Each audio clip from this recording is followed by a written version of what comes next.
Assalamualaikum warahmatullahi wabarakatuh. Perkenalkan, nama saya Adam Wali dari Prodi PMB semester 1, NIM 22376 JKR 0457. Baik, di kesempatan kali ini saya akan membahas materi tentang sejarah, kedudukan dan fungsi bahasa Indonesia. 2. Ragam bahasa, ragam ilmiah dan ragam sosial. 3. Pedoman umum ejaan bahasa Indonesia PUBI. 4. Diksi dan kaidah makna. 5. Pembentukan dan perluasan kalimat. 6. Pembentukan dan perluasan paragraf. Oke, langsung saja. Pertama saya akan membahas materi sejarah, kedudukan dan fungsi bahasa Indonesia. Apa itu bahasa Indonesia? Seperti yang kita ketahui bahwa bahasa merupakan kemampuan yang dimiliki oleh manusia untuk berkomunikasi dengan manusia lainnya menggunakan tanda, misalnya kata dan gerakan. Adapun pengertian bahasa Indonesia adalah bahasa nasional dan resmi di seluruh Indonesia. Ini merupakan bahasa komunikasi resmi yang diajarkan sekolah dan digunakan untuk disarankan di media elektronik dan digital. Bahasa Indonesia yang baik adalah bahasa Indonesia yang baik sesuai dengan situasi, kondisi, penutur. Misal dalam komunikasi di pasar, maka digunakan bahasa Indonesia dikatakan baik ketika si penutur menggunakan bahasa Indonesia ragam santai. Kapan bahasa Indonesia lahir? Sebelum kemerdekaan Indonesia, diproklamasikan bahasa Indonesia merupakan salah satu dialek bahasa Melayu.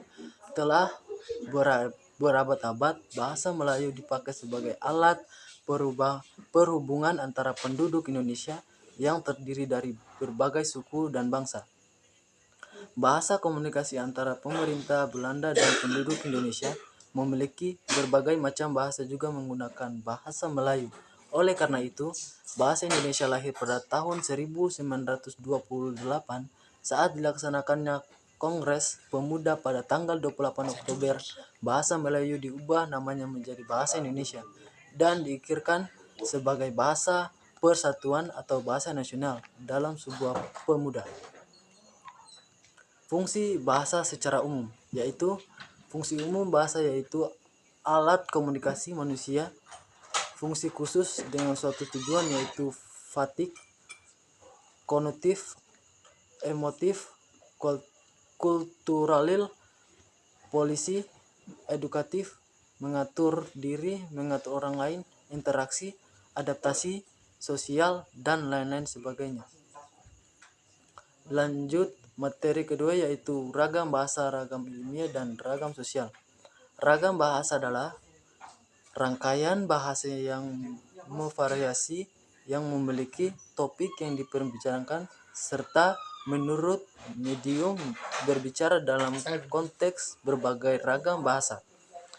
Seiring dengan perkembangan zaman yang sekarang ini banyak masyarakat yang mengalami perubahan, bahasa pun juga mengalami perubahan itu berupa variasi-variasi bahasa yang dipakai sesuai keperluannya. Agar banyaknya variasi tidak mengurangi fungsi bahasa sebagai alat komunikasi yang efisien dalam bahasa, timbul mekanisme untuk memilih variasi yang cocok untuk keperluan tertentu yang disebut ragam standar. Ragam ilmiah. Ragam ilmiah merupakan ragam bahasa berdasarkan pengelompokan menurut jenis pemakaiannya dalam bidang kegiatan sesuai dengan sifat kaliumnya. Bahasa Indonesia harus memiliki syarat, di antaranya benar, sesuai dengan ilmiah, bahasa bentuk luas, dan ide yang disampaikan melalui bahasa itu sebagai bentuk dalam tidak dapat dipisahkan. Contohnya seperti masalah pembangunan, dakwah, kalimat tersebut tidak logis, pilih kata masalah, kurang tepat, mengembangkan dakwah, mempunyai masalah kendala, tidak logis. Apabila masalahnya kita tingkatkan, kalimat seharusnya itu mengembangkan dakwah kita tingkatkan. Ragam sosial. Ragam sosial yaitu ragam bahasa yang sebagai nomor dan kaidahnya didasarkan atas kesepakatan bersama dalam lingkungan sosial yang lebih kecil dalam masyarakat. Misalnya ragam bahasa yang digunakan dalam keluarga atau persahabatan dua orang yang akrab dapat dikatakan sebagai ragam sosial. Selain itu, ragam sosial berhubungnya pula dengan tinggi atau rendahnya status kemasyarakatan lingkungan sosial yang bersangkutan. Contohnya, ikat bergotong royong tidak bedakan agama dan suku. Selain itu, terdapat perbedaan antara agama, sosial, dan ragam fungsional. Lanjut materi ketiga, pedoman umum ejaan bahasa Indonesia (PUBI). Hal-hal yang menonjol dalam ejaan Van Ophusen yaitu: 1. Pembangunan huruf J untuk penulisan kata-kata jang, pajah, saja. 2. Pembangunan huruf O untuk penulisan kata-kata guereo, itoe, oe, moer. 3. Penggunaan tanda diartikan seperti koma, ain, hamzah, dan tanda terima untuk penulisan kata-kata ma, moer, akal, tadinamai. Beberapa lembing yang tampak pada ejaan Republik Indo adalah sebagai berikut. 1. Huruf OE diganti dengan U seperti pada guru itu umur. 2. Bunyi hamzah dan bunyi setak ditulis dengan K seperti pada kata-kata tidak pak, maklum, rakyat. 3. Kata ulang boleh ditulis dengan angka 2 seperti anak-anak berjalan-jalan ke darat-daratan. Pemakaian tanda baca. 1. Tanda titik. 2. Tanda koma. 3. Tanda titik koma. 4. Tanda titik 2. 5. Tanda hubung. 6. Tanda pisah. 7. Tanda tanya. 8. Tanda seru. 9. Tanda elipsis. 10. Tanda titik. Tanda petik. 11. Tanda petik tunggal. 12. Tanda kurang. 13. Tanda kurang siku. 14. Tanda garis miring. 15. Tanda penyikat atau apostrof. Huruf kalimat. Huruf kapital merupakan yang memiliki bentuk khusus dan berukuran lebih besar dari huruf biasa. Huruf kapital digunakan berbagai huruf pertama pada setiap awal kalimat. Contohnya, mengapa kita harus rajin belajar. Huruf miring. Huruf miring merupakan huruf yang latinnya miring tetapi tidak sama dengan tulisan tangan pada kursif. Berikut adalah ketentuan-ketentuan penggunaan huruf miring. 1. Huruf miring digunakan untuk penulisan judul buku, nama majalah, atau nama surat kabar yang dikutip dalam tulisan, termasuk daftar pustaka. 2. Huruf miring digunakan untuk mengasahkan atau mengususkan huruf berbagai kata-kata atau kelompok kata dalam kalimat. 3. Huruf miring digunakan untuk penulisan atau ungkapan dalam bahasa daerah atau bahasa asing. Penulisan kata sarapan. Penulisan sarapan yang benar adalah adanya cetakan miring atau ditulis biasa saja sebagai tulisan bahasa Indonesia yang lain. Namun itu bukan unsur sarapan atau merupakan kata asing, maka harus ditulis dengan huruf miring. Berdasarkan interaksinya, unsur sarapan dalam bahasa Indonesia dikelompokkan menjadi dua bagian, yaitu: 1. Secara adapsi, yaitu apabila unsur asli disarap sepenuhnya secara utuh, baik tulisan maupun ucapan tidak mengalami perubahan. 2. Secara adapsi, yaitu apabila unsur asing itu tidak disesuaikan dalam kaidah bahasa Indonesia, baik pengucapan maupun penulisannya. Lanjut materi keempat, yaitu diksi dan kaidah makna. Apa itu diksi? Diksi adalah pilihan kata, kaidah, makna adalah patokan atau ukuran yang digunakan sebagai pedoman dalam memaknai suatu kata. Fungsi diksi secara umum yaitu membantu audiens membaca, mengerti apa yang disampaikan penulis atau pembicara, menciptakan aktivitas komunikasi yang lebih efektif dan efisien. Apa saja syarat pemilihan kata dalam diksi? Untuk memenuhi persyaratan, ketentuan, dan kesesuaian dalam pemilihan kata perlu diperhatikan: A. Kaidah kelompok kata frase. B. Kaidah makna kata. C. Kaidah lingkungan sosial. D. Kaidah mengarang. Lanjut materi kelima yaitu pembentukan dan perluasan kalimat. Apa itu kalimat? Kalimat adalah suatu bahasa terkecil dalam wujud lisan atau tulisan yang mengungkapkan suatu pemikiran yang utuh dan dapat berdiri sendiri dan disusun berupa kata, frasa, atau klausa. Unsur-unsur pembentukan kalimat. 1. Objek adalah orang atau benda yang melakukan sesuatu. Contohnya, aku, kamu, mereka, sapi, kucing, ayam, dan masih banyak lagi. 2. Predikat berfungsi menyatakan kegiatan yang dilakukan oleh subjek di suatu kalimat. Contohnya, mengetik, membaca, menulis, melempar, dan lain-lain. 3.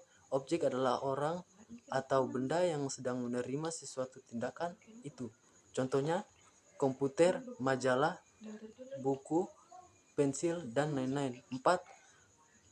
Pelengkap adalah unsur dalam kalimat yang berfungsi melengkapi suatu kalimat. Contohnya, ayah membelikan Tina boneka. 5.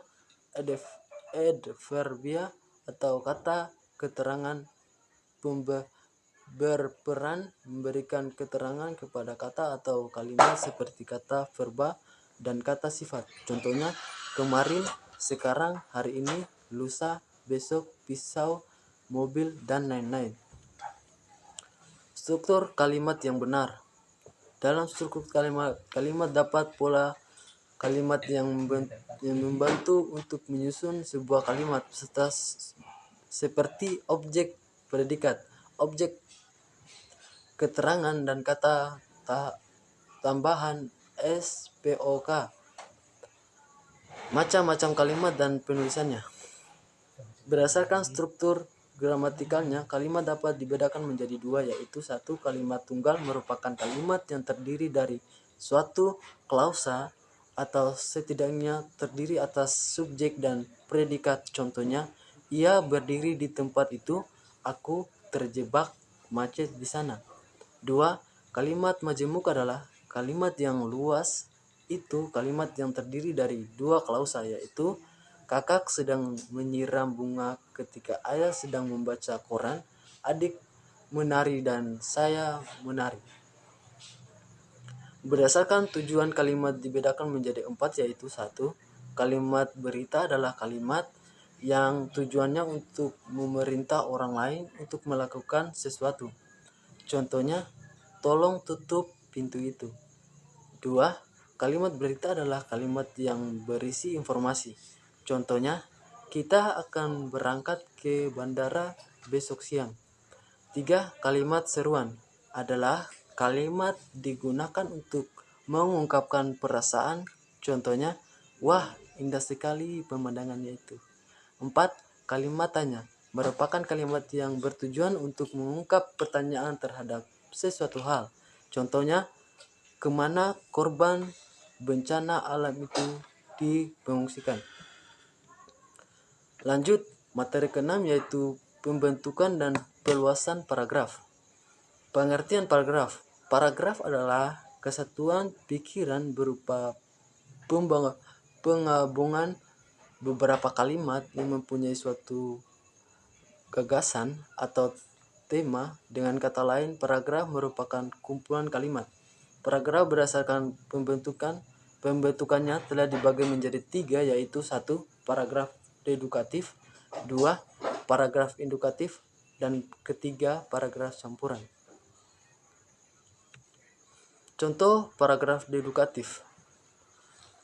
Arang aktif ialah sejenis yang diperoleh dari suatu pembakaran yang mempunyai sifat tidak larut dan dalam air. Contoh paragraf indukatif. Dua anak kecil itu ditemukan tewas di pinggir Jalan Sudirman. Seminggu kemudian seorang anak hilang ketika pulang sekolah. Hari kemudian polisi Mi juga menemukan di dalam kantung celana John terdapat foto kedua orang anak yang tewas di Jalan Jenderal Sudirman. John adalah orang khusus dimintai keterangan jawaban. Contoh penerapan campuran. Hutan memiliki manfaat bagi kita. Di hutan tumbuh bermacam-macam tumbuhan yang dapat mengecah banjir, erosi, dan tanah longsor. Hewan-hewan juga dapat hidup besar di hutan. Kita juga dapat memanfaatkan hutan sebagai tempat wisata. Hutan memang seharusnya dijaga karena bermanfaat bagi kehidupan kita. Berbagai paragraf menurut tujuannya. 1. Paragraf pembuka merupakan pembuka atau pengantar untuk sampai kepada segala pembicaraan yang akan menyusul kemudian. 2. Paragraf pengembang ialah paragraf yang terletak antara paragraf pembuka dan paragraf yang terakhir sekali di dalam bab atau anak bab. Itu paragraf ini mengembangkan pokok pembicaraan yang dirancang. 3. Paragraf penutup adalah paragraf yang terdapat pada akhir karangan atau pada akhir suatu yang lebih kecil di dalam karangan itu. Biasanya paragraf penutup berupa simpulan semua pembicaraan yang telah dipaparkan pada bagian-bagian sebelumnya. Itulah tadi video presentasi dari saya mengenai 1. Sejarah kedudukan dan fungsi bahasa Indonesia. 2. Ragam bahasa, ragam ilmiah, dan ragam sosial. 3. Pedoman umum ejaan bahasa Indonesia PUBI. 4. Diksi dan kaidah makna. 5. Pembentukan dan penulisan kalimat. 6. Pembentukan dan penulisan paragraf. Itu saja mungkin. Apabila ada salah kata dan kurang penjelasan, mohon dimaafkan. Saya akhiri. Wabillahi taufiq walhidayah. Wassalamualaikum warahmatullahi wabarakatuh.